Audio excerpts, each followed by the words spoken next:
Assalamualaikum warahmatullahi wabarakatuh. Alhamdulillah wassalatu wassalamu ala Rasulillah Sayyidina Muhammadin bi Abdillah wa ala alihi wa ashabihi wa mawala amma ba'd. Hadirin kaum muslimin rahimakumullah. Nawaqidul wudu'i arba'atu asya'a. Ari pirang-pirang anu ngabatalkeun kana wudu teh opat perkara. Al-awalul kharizul min ahadis sabilaini. Anu kahiji nyaeta nu kaluar tina paluangan dua, min kubulin au duburi. Tina kubul atawa dubur.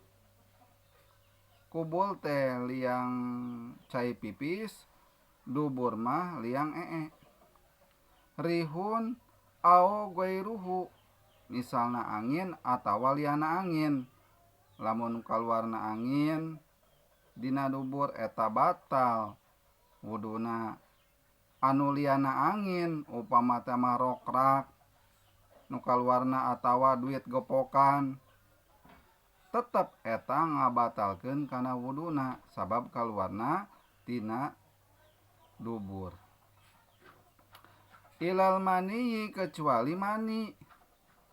Mani mah teu mantak ngabatalkeun kana wudu, tapi ngawajibkeun kana mandi. Asani jeung nu kadua, zawalul akli kusabab ilang akal, binaumi kusabab sare, au goirihi atawa liana sare. Anu liana sare teh contona seperti jalma anu pingsan atawa jalma anu karasukan. Eta manehanana teu sadar maka batal wuduna. Ilal nauma qaidin mumakinin makadahu minal ardi, kecuali sarena anu calik anu netepkeun bobokongna kana bumi. Anu kumaha contona, seperti jalma anu geus beres netepan tuluy dilajengkeun kana zikir ngawirid sabari ngantosan isya teh zikir manehanana tah.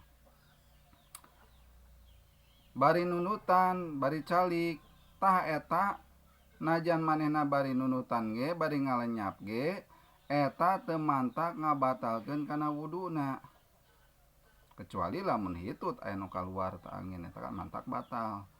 Tuluy kumaha la anu sare anu ngabatalkeun kana wuduna teh nyaeta di mana jalma anu ngantosan umpama teh mah netepan magrib geus rengse ngantosan isya gogoleran teras ngalenyap teu karasa nunutan, tah eta mah mantak batal kana wuduna kusabab gogoleranna.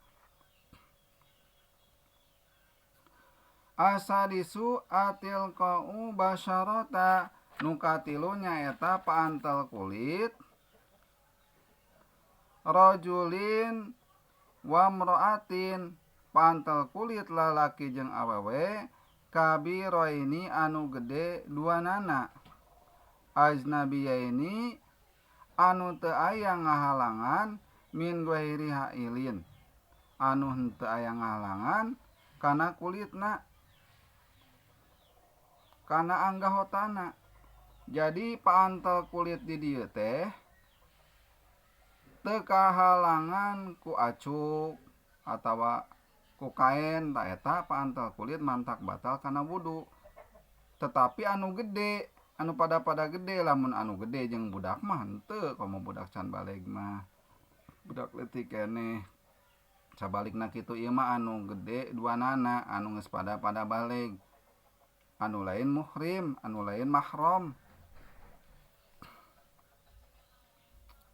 Tah eta mantak ngabatalkeun kana wuduna, kecuali paantel kulitna umpama teh mah dina angkot urang boga wudu paantel kulit tapi kahalangan ku acuk. Sanajan dewasa duanana, sanajan lain muhrim tapi aya nu ngahalangan acuk, teh eta mah teu mantak batal. Ar-rabi'u jeung nu kaopat nyaeta masuk kubulin adamiyyi, nyabak kubul anak Adam au halqati duburihi atawa nyepeng bubender dubur bibatni rohati kalawan dampal panangan au butunihi atawa kalawan dampal ramo-ramona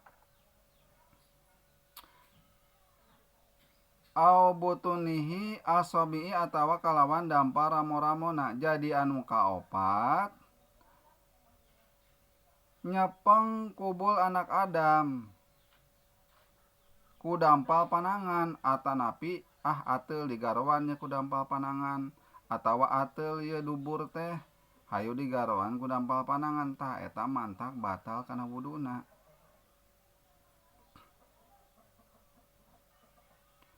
Bibatni rohati au butunihi kalawan dampal leungeun atawa ku ramo-ramona. Lamun ku tonggongna mah teu mantak batal.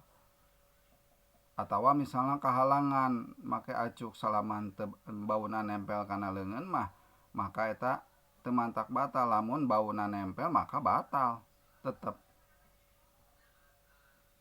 Jadi lamun gagaro kana anak Adam atanapi kana bubunder dubur ketika digaro ku dampal leungeun atawa ku dampal ramo-ramona eta di mana kaambeul bauna nempel kana panangan maka eta mantak batal kana wuduna. Kecuali henteu kaambeul bauna atawa ku dampal tonggongna tonggong panangan eta henteu mantak batal. Sok sanajan di make angguan ge gitu. Sok sanajan make angguan ge nganggo sinjang umpama teh mah gagaro kari-kari nempel bauna dina panangan maka eta jelas-jelas najisna nempel dina panangan maka batal wuduna kedah wudu deui. Wallahu a'lam bishawab. Muga aya manfaatna. Billahi taufiq wal hidayah. Wassalamualaikum warahmatullahi wabarakatuh.